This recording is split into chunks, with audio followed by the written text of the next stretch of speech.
Chapter 9. Sammie Littletail Falls In.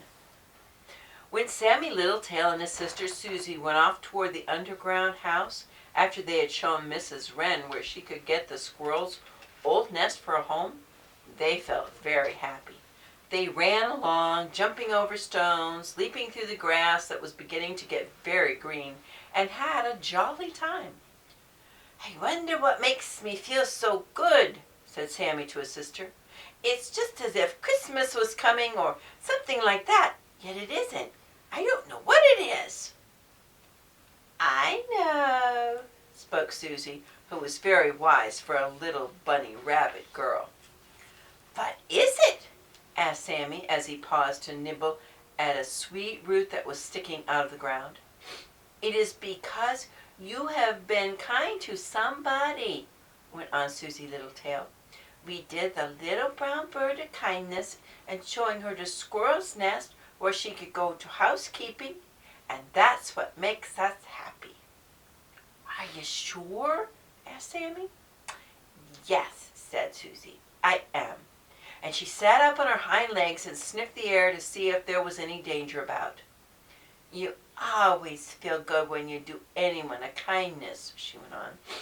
"Once I wanted to go out and play and I couldn't because Nurse Fuzzy Wuzzy was away and Mama had a headache. So I stayed home and made Mama some cabbage leaf tea and she felt better and I was happy then, just as we are now." "Well, maybe that's it," admitted Sammie Littletail. "I am glad Mrs. Wren has a nice home anyhow, but I wouldn't like to live away up in a tree, would you?" "No, indeed. I would be afraid when the wind blew and the nest shook."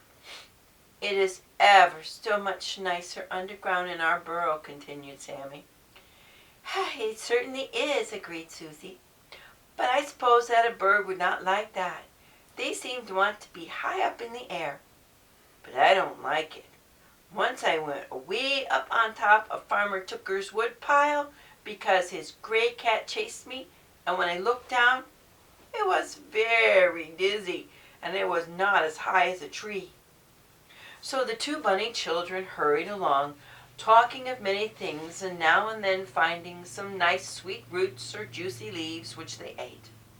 They paused every once in a while to look over the tops of the little hills to discover if any dogs or hunters or ferrets were in sight, for they did not want to be caught.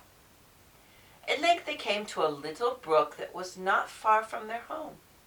The edge of the stream had ice on it, for though spring was approaching, the weather was still cold.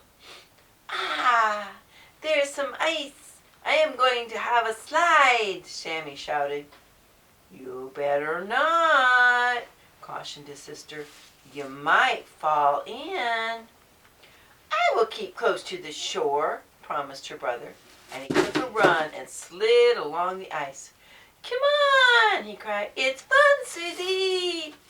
The little bunny girl was just going to walk out on the ice when Sammie, who had taken an extra long run, slid right off the ice and into the water. "Oh! Oh, Susie!" he cried. "I've fallen in! Help me out!" "What should I do?" asked his sister, and she stood up on her hind legs and waved her little paws in the air. "Get a stick and let me grab it!" cried Sammie.